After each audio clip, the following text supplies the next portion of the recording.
Fallon has no talent. Kimmel has no talent. They're next. They're going to be going. I hear they're going to be going. Oh boy, here we go again.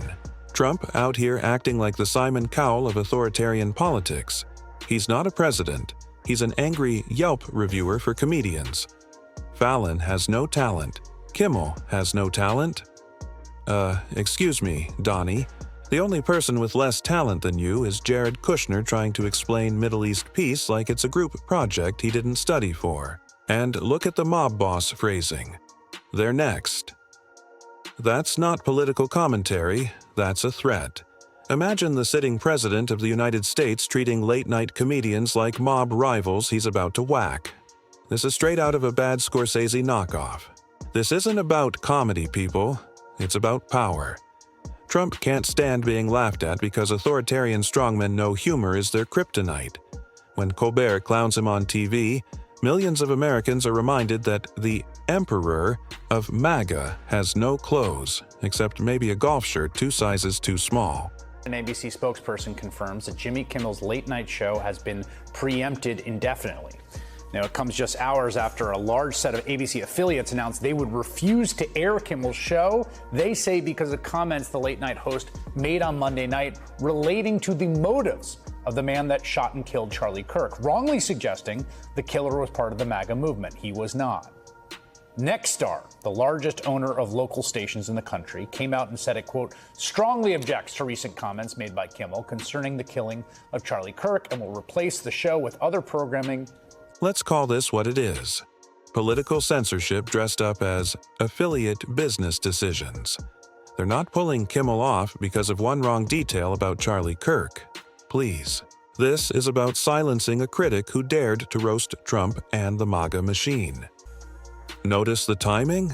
Kimmel makes comments. Then Trump's FCC chair pops up and says, "We can do this the easy way or the hard way." And suddenly ABC affiliates decide Kimmel's show has gotta go. Oh wow, what a coincidence. Totally organic, right?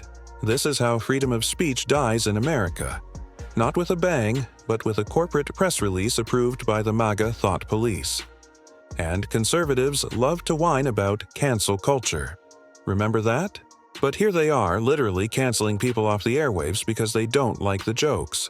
That's not cancel culture. That's state-sponsored censorship. Deputy Attorney General of these United States, the number 2 of the Department of Justice and the former criminal lawyer for the president, suggesting using criminal anti-racketeering laws, the kind of things used for mobsters, RICO statutes, to go after and prosecute protesters who heckled Donald Trump at a restaurant? Let me get this straight. Actual mobsters? Fine. Billionaire tax cheats? Cool. Oil companies destroying the planet? No problem. But yell shame at Trump while he's eating a well-done steak with ketchup? That's racketeering. You know how absurd that sounds? Imagine Martin Luther King getting hit with RICO charges for leading a sit-in. Or Greta Thunberg being treated like a mafia boss for holding a climate protest. This is fascism with a legal letterhead. Authoritarians always follow the same playbook. Criminalize dissent, normalize intimidation, and weaponize the law against anyone who speaks truth to power. Trump doesn't want protesters arrested, he wants them erased. To control the media landscape. In Hungary, for example, the country's oldest newspaper was suddenly shuttered after being bought by a businessman with links to far-right President Viktor Orban. According to Reporters Without Borders, Orban has used media buyouts by government-connected oligarchs to build a true media empire subject to his party's orders. The group estimates such buyouts have given Orban's party control of some 80% of Hungary's media market resources. It is a similar situation in Turkey, where, according to Reuters, the biggest media brands are controlled by companies and people close to longtime leader Recep Erdogan and his AK party, following a series of acquisitions starting in 2008. Then, of course, there's Russia, where oligarchs friendly to President Vladimir Putin control much of the media. Sound familiar? Yeah, because we're watching the Hungarianization of America in real time. Viktor Orban, Erdogan, Putin, they all learned the same trick. Don't just jail the critics, buy out their microphones. And now, here we are. ABC, CBS, Paramount, even TikTok, being scooped up by Trump-loving billionaires like Larry Ellison. These guys aren't media moguls, They're propaganda distributors. Their business model is MAGA loyalty points. You think Fox News was bad? Wait until 80% of American media speaks with one pro-Trump voice.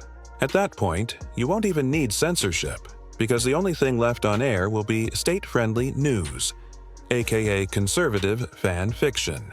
Some people see this and they think, well, it's just one TV show, it's just Stephen Colbert, it's just Jimmy Kimmel, it's just late night. What you have to see it as a part of a concerted strategy where not only do you have pro-Trump oligarchs consolidating control of the media, and frankly, that's what they are. I mean, if we were talking about Russia, if we were talking about Hungary, if we were talking about Turkey, you're talking about government-associated oligarchs, wealthy people with interest before the government, buying up the media because that's one way to retain favor with the leader. But also, really importantly, it's the example that is set. It's not just about what Jimmy Kimmel or Stephen Colbert said. It's the fact that they basically got axed for their speech. Exactly. This is bigger than comedy. This is about sending a message.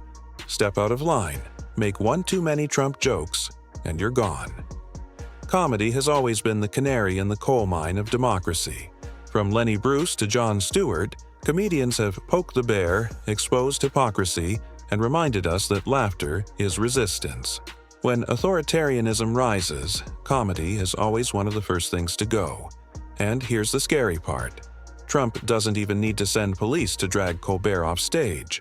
All he has to do is wink at his billionaire buddies, lean on corporate boards, and poof, your favorite late-night host disappears.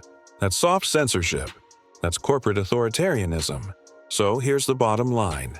If we sit back and shrug, oh well, it's just Kimmel, just Colbert, just comedians, then we've already lost. First, they came for the comics, then the protesters, then the journalists, and eventually, us. This is about the First Amendment, about whether America becomes hungry with better fast food chains, or whether we still fight to keep freedom of speech alive. So let me ask you, are you okay living in a country where the government and billionaire cronies decide what jokes you're allowed to hear? Or are you ready to stand up, push back, and say, hell no, the truth isn't going off air just because Trump got his feelings hurt?